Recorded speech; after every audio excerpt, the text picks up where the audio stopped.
Maynila.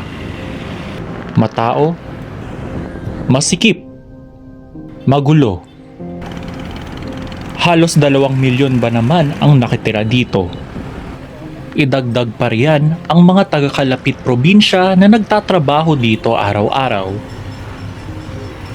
Sa laki ng kabisera ng Pilipinas at sa dinami-daming namumuhay dito, nai-imagine nyo ba saan napupunta ang basura ng mga tao?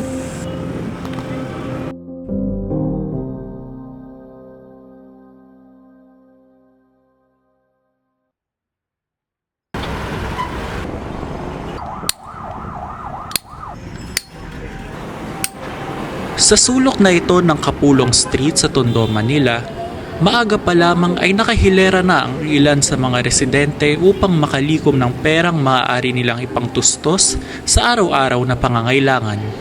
Ang kanilang pinagkukuhanan, mga sirang ref, cellphone at iba pang mga e-waste o ang mga electronic appliances o wires na kadalasan ay itinatapon na dahil nasira o hindi na pwedeng ipagawa pa. Isa na rito si Rosalinda na pumipwesto sa gilid ng kalsada ng Kapulong para simulan ang pagbabaklas ng nakolektang kalakal. Pagpatak pa lamang ng alas 9 ng umaga, nagsisimula ng magbanat ng buto ang 25 anyos at libutin ang Kalakhang, Maynila lulan ng isang pedicab.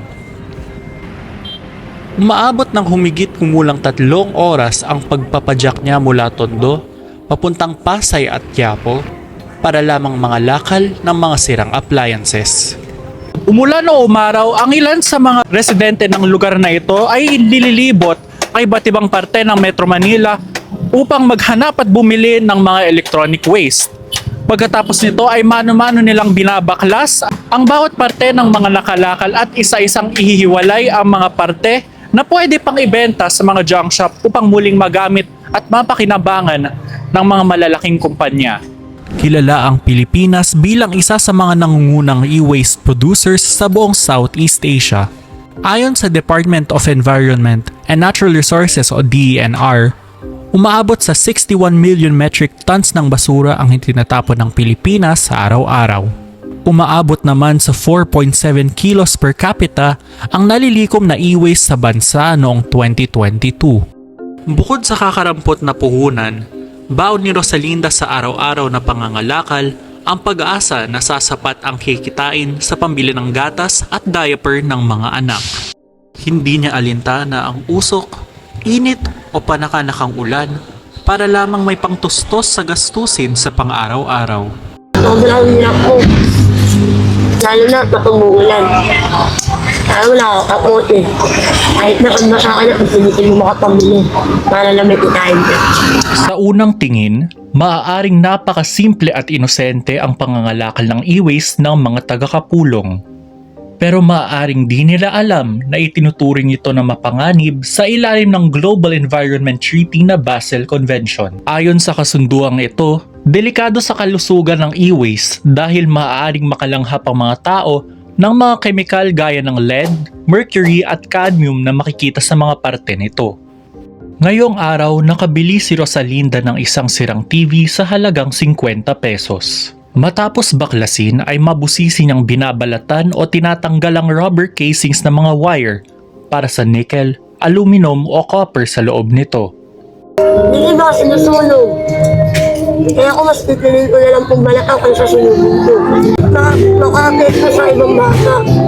Nagbabala ang World Health Organization na maaaring magkaroon ng sakit sa baga ang mga batang makalalanghap ng mga kemikal na galing sa mga electronic waste. Ito ay itinuturing na delikado sa mga buntis dahil pwedeng mamatay o maging premature ang kanilang anak.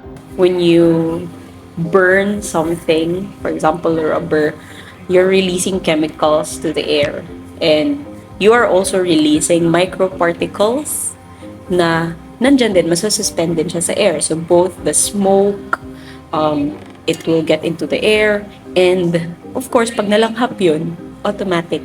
It's a health hazard already. Kung sino man yung makalanghap nun, malaking problema yun. If you continuously have these kinds of carcinogens, these smoke, these particles, they can be carcinogens, and if there is constant prolonged exposure, it can even cause, yes, cancer. Kaya naman sinusulong ng WHO sa buong mundo na magsagawa ng recycling efforts upang mabawasan ang panganib na dulot nito. Ngunit base sa ilang eksperto, hindi pa sakop ang e-waste ng Extended Producer Responsibility Act of 2022. Isang batas na naglalayong mapanagot ang mga kumpanya sa kanilang produksyon ng hindi nabubulok na material gaya ng plastic. Ang mga binalatang wire galing sa nakalakal na sirang appliance ay agad na dinadala ni Rosalinda sa kalapit na junk shop para ipatimbang at ibenta.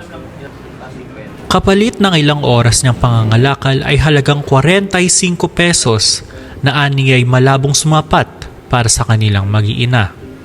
Ang kanyang unang binili mula sa kinita ay kanin at isang piraso ng ham na ipapakain niya sa bunsong anak. Ngunit sa mga pagkakataong matumal ang kita, pinipili na lamang niyang lunukin ang dignidad at mangutang. At sa mga araw na walang-wala, napipilitan si Rosalinda na bigyan na lamang ng tubig na hinaluan ng asukal ang 2 sanggol na anak. Maibsan lamang kahit panandalian ang kumakalam nilang mga sikmura.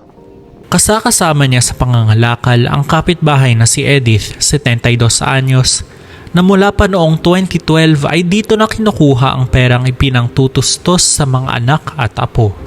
Sa higit isang dekadang pangangalakal ni na Rosalinda at Edith, hindi lamang pisikal na pagod at panahon ang naging kalaban nila. Ang oras at pagod na pinuhunan ay minsan ang naglaho na parang bula nang malaman nilang ninakaw ang kanilang sidecar na naging kasangga nila sa pangangalakal. Masakit, umiiyak ko. Lahat ng mga anak ko, kasi panghanap buhay. Dumating din sa punto na maging ang kalakal na pinagpagura nila ng ilang oras ay naging mainit sa mata ng mga magnanakaw. May pungunan yung hindi naman po yun. Paano kung pinagpagod lang po, hindi naman po. Para sa kanila, hindi biro ang halagang ninakaw. Gayong kadalas ay hindi ito sumasapat para sa kanilang mag-anak. Sobrang laki po. Sobrang laki po. Lalo na po, ba't pinapag-atas ka? Kasi wala yung muna yung anak po kaysa sa ano-ano. Hindi na rin bago aniya para sa mga tulad nilang nangangalakal ang makaranas ng panghuhusga mula sa kapwa.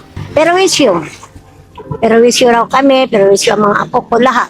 Nandyan yung pagbibintangan na nagnakaw. Umuwi ito sa bahay, nanay.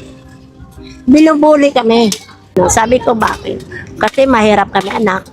Minsan, pumapasok sila walang kain, walang baon. Basta ang importante, makapasok sila. Sabi ko, wag na kayo pumasok. Hindi nanay, mag-aaral ako. Magtatapos ko. Para sa mga katulad ni Rosalinda at Edith, ang nanakaw ay kikitain. May papahinga ang pisikal na pagod at may ibsan ang gutom. Ngunit ang pangalang iniingatan ay walang kapalit na kahit anong halaga. Sobrang hirap po nun. Siyempre, kakamula ka ng mga anak namin pag habang ginaganon nila kami. Di po ako may anakaw. Kami yung tinungang wala. Hindi nila alam may tinsinan. Bakit nito lang kami, pag-ibigay nila kami. Bakit nakahiram lang kami ng puhunan. Sa mga oras na nakakaramdam ng pagod ang katawan ni Rosalinda sa pagpadyak at pagbabaklas ng kalakal, isa lamang aniya ang tumatakbo sa isipan. Baka mo pagod kasi pinaka mo yan para sa mga anak niya. Sa malayuan, ang Kapulong Street sa Tondo ay nagsisilbing isang simpleng daanan lamang para sa mga commuter at turista. Pero mayroon palang nilalaman na mga kwento at malalaking kwentahan ang kanilang mga pinagkakakitaan. Sila ang nagpapatunay na may pera nga talaga sa basura dahil malaki na ang epekto nito sa kabuhayan ng mga mamayan dito. Mula dito sa Kapulong Street, ako po si Noah Manalang, nagbabalita para sa Metro Coast.